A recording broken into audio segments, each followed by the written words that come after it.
family, family, family, family, family, family, family, family, family, family.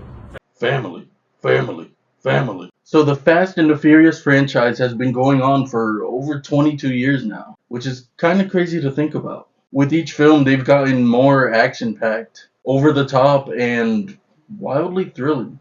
Say whatever you want about these movies, but I personally don't hate them. Fast X is now in theaters, which I just reviewed, and I figured now's as good a time as ever to rank the entire franchise. All 11 films, yes, 11, including 2019 spin-off Hobbs&Shaw. Tokyo Drift is kind of a spin-off too, depending on how you look at it, but nonetheless, let's get on with it. Also, spoiler warning.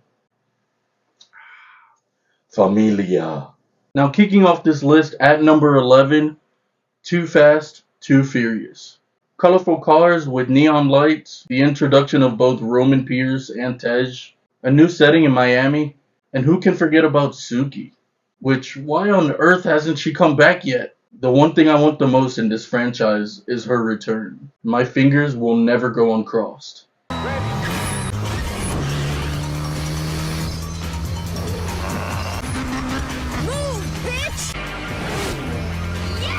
You know, and this movie had a lot going on, and it's probably the funniest one in the whole franchise.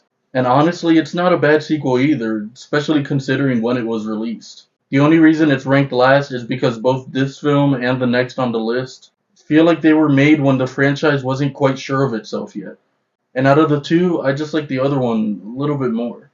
Still, this movie has one of the best lines ever spoken in the entire franchise. I said forget about it, cuz. Now coming in at number 10, The Fast and the Furious, Tokyo Drift. This movie does get a lot of flack, but I don't hate it. Not because it's entirely great or anything like that, but because you can sort of see that they were trying to expand the universe before they really even knew what to do with it. And that might sound kind of dumb, but at least they tried. The entire setting in Tokyo, Japan, of course, is cool. And even though I don't really buy into everything this movie has to offer, I still have fun with it every time I watch it. Plus, it marks the introduction of Han, one of the coolest characters in the whole franchise.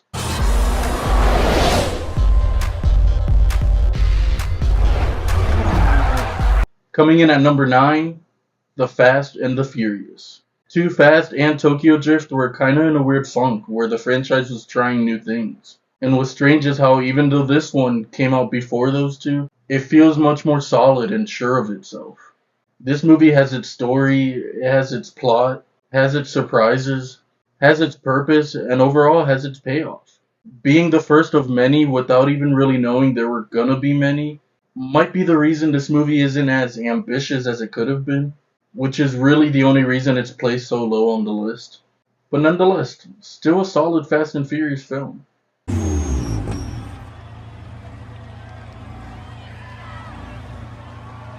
Coming in at number 8, 2009's Fast and Furious.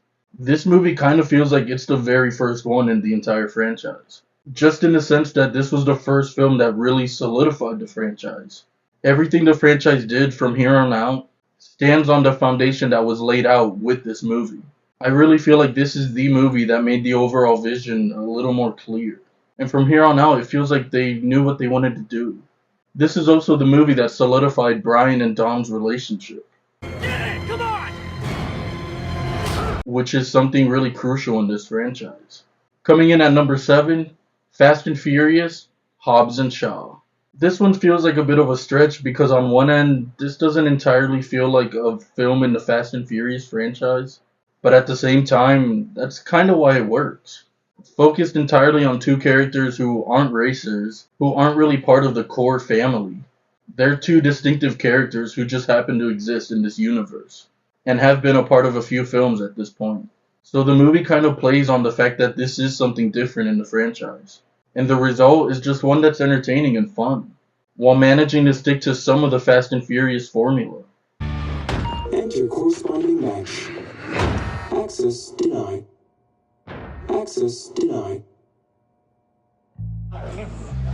Access denied. Coming in at number 6, F9. This one is simple for me because this movie didn't really try to reinvent the formula or try to steer the franchise in an entirely new direction. Instead, it gave us some insight with some backstory. You learn many things. You learn about Dom and Mia's brother, Jacob, played by the Invisible Man.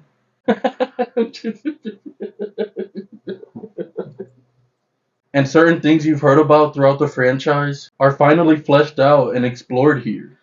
I think that's why I ranked this movie as high as I did. Because overall, this movie really isn't a standout. But the backstory it shows and all the questions it answers make up for that.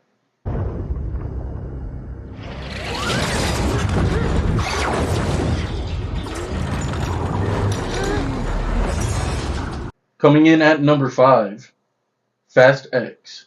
This one is probably as simple as it can get. Even more simple than the last, because at this point in the franchise, this being the newest installment, knowing what to expect should be second nature by now. I knew what to expect with this movie and I didn't set myself up for disappointment. And I ended up really enjoying this movie in the end. It's as ridiculous and as explosive as these movies can get, but Jason Momoa, man, his performance is really what places this movie so high on the list. He's the best villain this franchise has ever had. Period.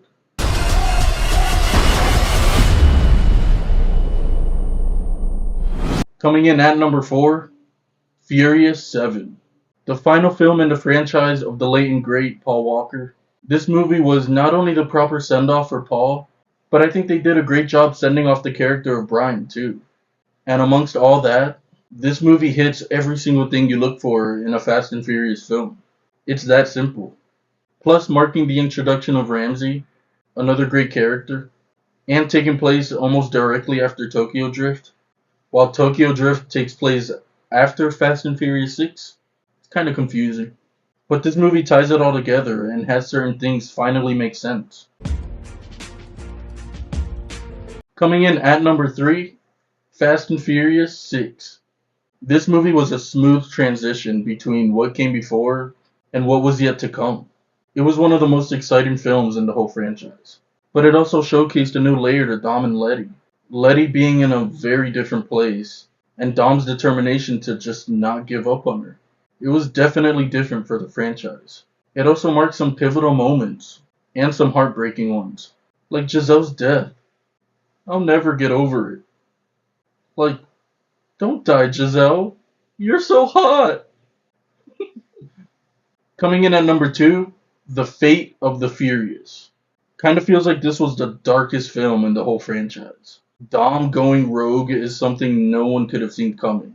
But it served as such an intriguing point in the franchise. Like, how is the team gonna go up against their own leader? How's that gonna affect them? And how on earth is that gonna play out? The movie raises many questions. Then as things play out and certain things get revealed, it all makes sense. Kind of pays off pretty well too. Now it does have a conclusion that's kind of predictable, but that doesn't keep it from being satisfying. It ain't too late to stop this.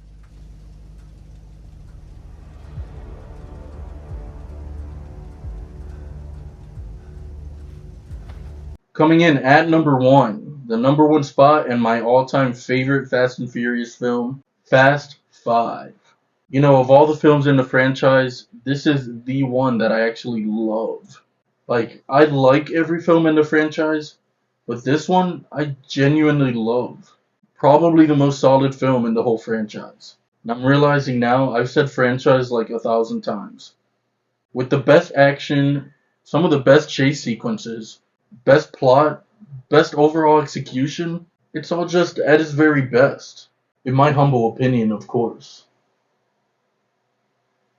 The movie also introduced us to the absolute powerhouse that is Luke Hobbs. Going down, Toretto. I'm right here.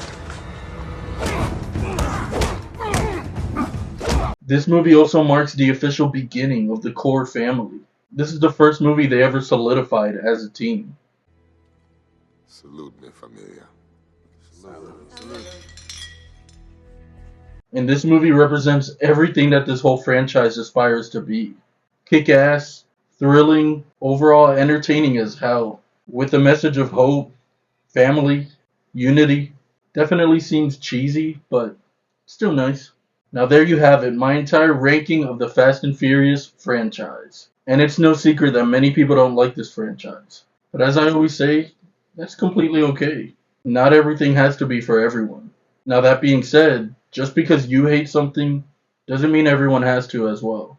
It's okay to like this franchise. In fact, it's okay to love this franchise. Who cares? Like whatever you want to like. Anyone with a problem with that will make no difference. So, how would you rank the Fast and Furious franchise? Let me know down below. As always, your time is appreciated, and I'll catch you on the next one. Mi familia.